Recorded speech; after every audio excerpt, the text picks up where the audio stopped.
Orúkọ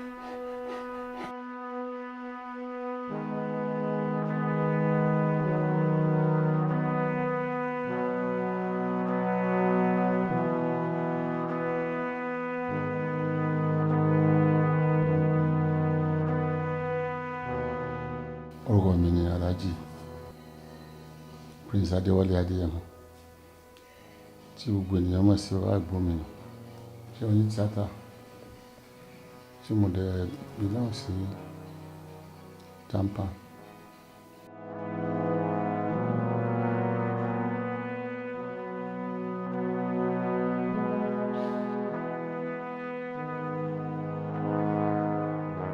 A nílò owó báyìí, owó ni wọ́n nílò, wọ́n jẹ́ hospital lówó, àwọn gan náà a sì nídìí àwọn kan tá fẹ́ rà, a sì nídìí bíi 750 la ní ìdìbò yìí.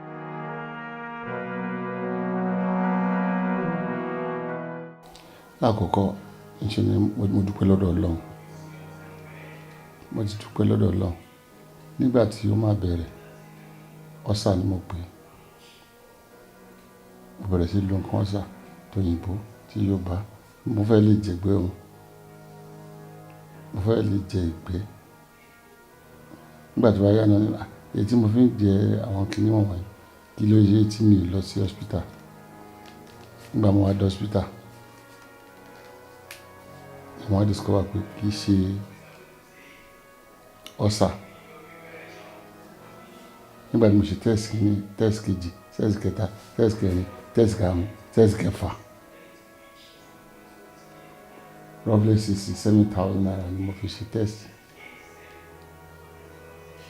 Kó tó di pé wọ́n discover pé nínú chest mi àti liver àti lungs pẹ̀lú something wọ́n ní omi wà ńbẹ̀, omi wà ńbẹ̀. Kí la fẹ́ ṣe báyìí? Wọ́n náà máa fún mi ní special doctor ni. Mi ì dẹ̀ lówó, gbogbo ẹ̀ ní ilé rin o. Hospital ni mo ń lọ, Ìkòròdú mo ń gbé. Hospital ni mo ń lọ. Bí wíwọ́ ni ọmọ mi kan tẹ̀lé mi lọ. A máa lọ wájú, máa bọ̀ lẹ́yìn, ikùn mi ti tóbi, ẹsẹ̀ mi, ara mi ti wú, ojú mi ti wú, everybody. Kí ni gbówó lè wọ̀ lọ? Ṣáà nípa hospital yẹn, nígbà tí mo wá rí pé wọ́n ní àìsàn yẹn o pé special doctor ló lè treat ẹ, pé advice tá máa fún mi ni pé kí n mú lẹ́tà yìí pé àwọn lè recommend èèyàn fún mi tó lè ṣiṣẹ́ yẹn. God so good gbà tí wọ́n máa recommend bí ẹnìkan tí mo mọ̀ náà recommend. Wọ́n á fún mi léwà lọ́kìn lọ fún, mo wá lọ fún níwò. Kí ni a fẹ́ ṣe? Ó ní mo kọ́ deposit 200,000. Mi ì lówó. Nígbà tí mo sì bẹ̀rẹ̀ mi ì lówó. Mo ṣá bẹ̀rẹ̀ sí sunkún. Mo bẹ̀rẹ̀ sí sunkún.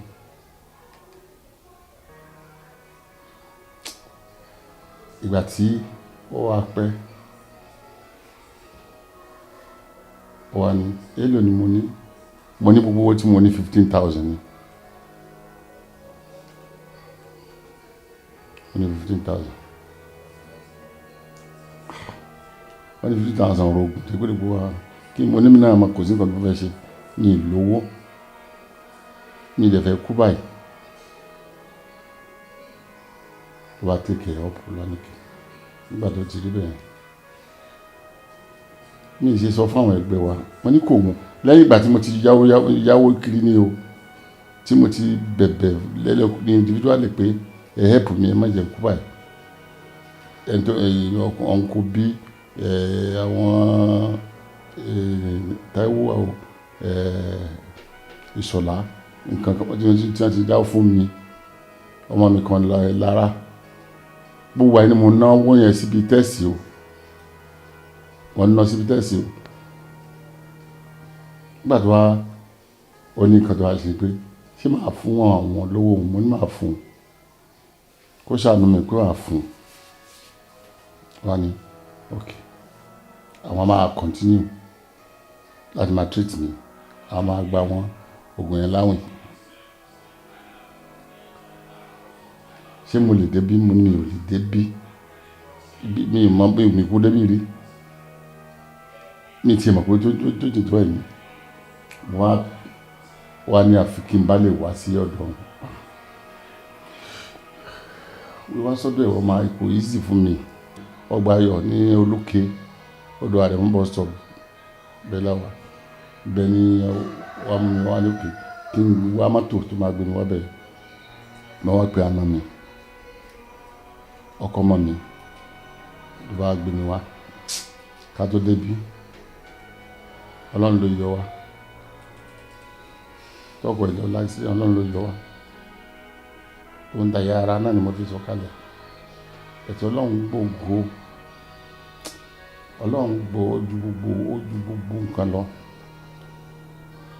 Nǹkan kan ò sí mọ́tò yẹn, Ọlọ́run jẹ́ kó ṣe.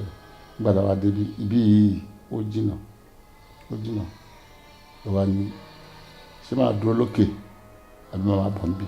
Ó ní ìkíní òkè tí n bá dúró lókè ariwo pọ̀ níbí, but tí n bá lọ ìsàlẹ̀ níbi personal house òun ìpè kò sáré, mo ní máa dúró níbi tí ò bá sáré gbó, torí pé ní gbogbo ìgbà yẹn tí wọ́n bá ti ń sọ̀rọ̀ inú mi ló ti ń dáhùn. Ó wá dàbí pé speaker wà ń bẹ̀ tó lé, ó wà lé dídí kí ni gbogbo ilé Ọlọ́run ló wá mú wá síbí, ló wá bẹ̀rẹ̀ treatment pẹ̀lú mi. Nígbà tí àwọn ẹgbẹ́ máa gbọ́, ṣoko tí mo pè, torí ọ̀rẹ́ mi lòun, ṣoko tí mo pè, wọ́n pe state, wọ́n pe national, wọ́n pe local. Nígbà tó wá pè wọ́n dẹ̀ dìde, wọ́n respond.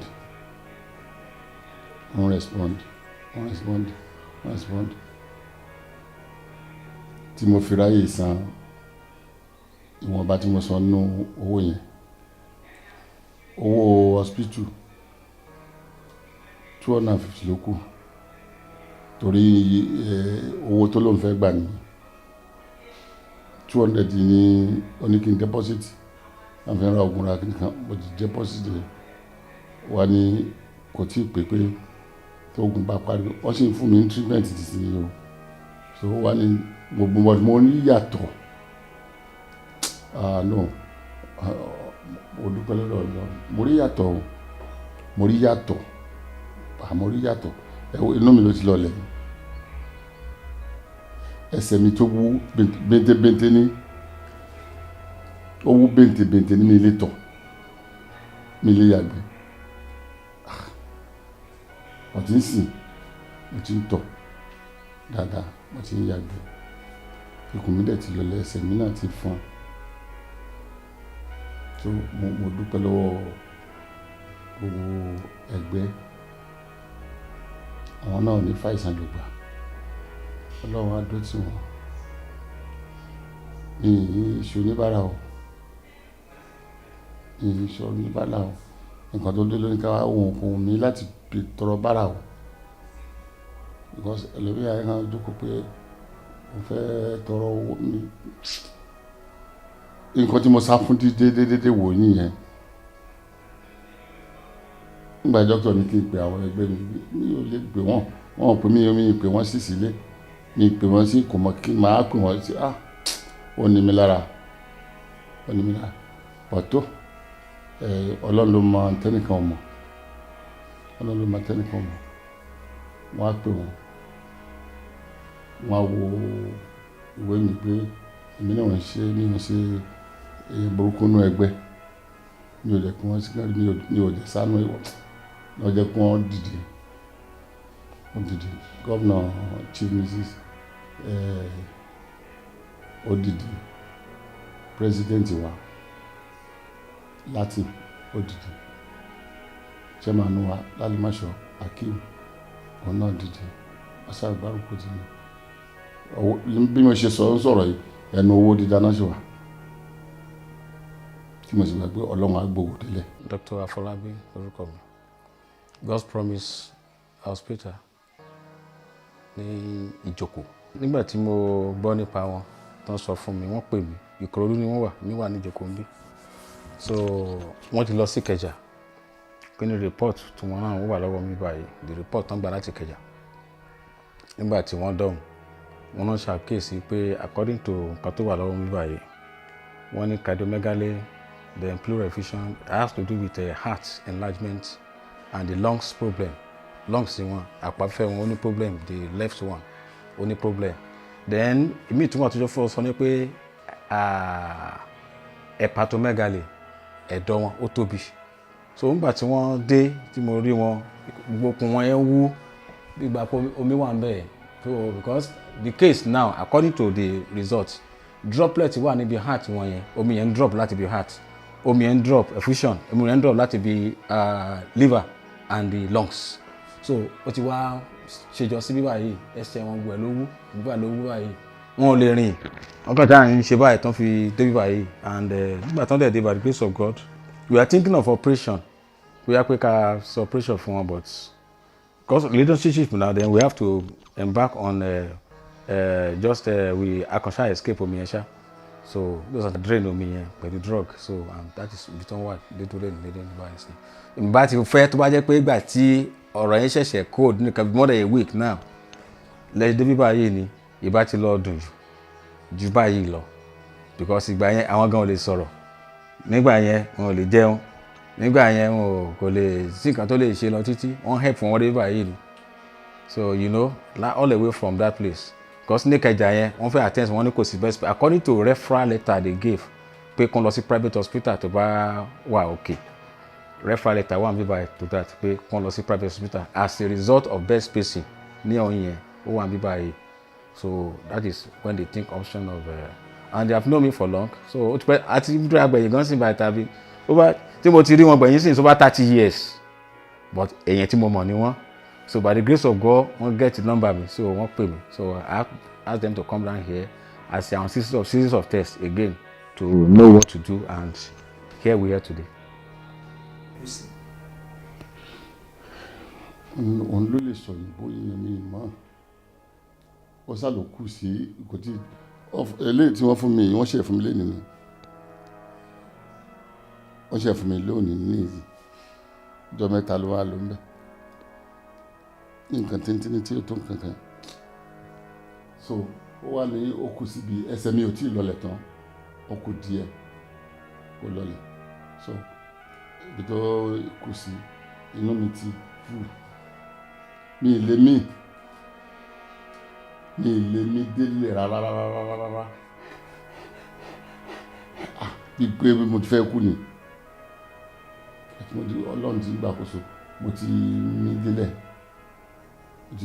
So wọ́n ló kù, àwọn náà lè mọ̀. Wọ́n ní ẹgbẹ́ kan báyìí délẹ̀ pé ó sì ń fẹ́ àtúnṣe.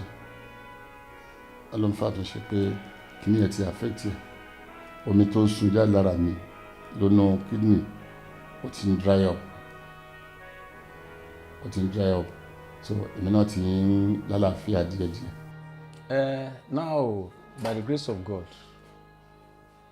ibi tá a wà ń sìn báyìí ó ti ń lọ díẹ̀díẹ̀, ṣùgbọ́n kíní heart yẹn kò tí wà okay dáadáa tán. Wọ́n ti mí dáadáa, lungs wọn ti wà okay. Tẹ́ bá rí pé omi yẹn gan, ṣáà rí pé ikùn yẹn gan lọlẹ̀ báyìí.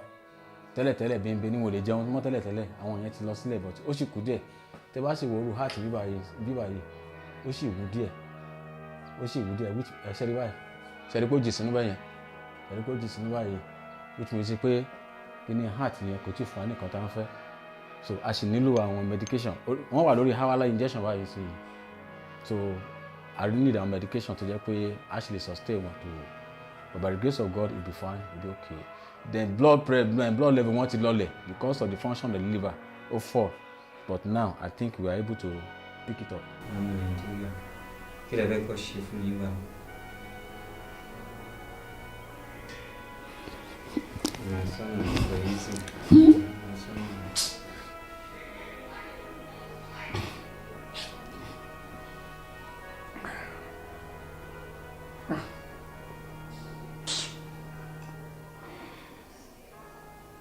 Ìmọ̀.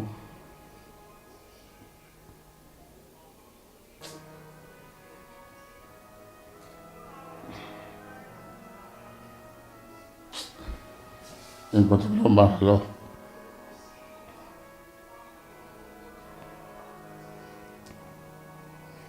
Nǹkan tó lọ́ máa lọ láti ṣe.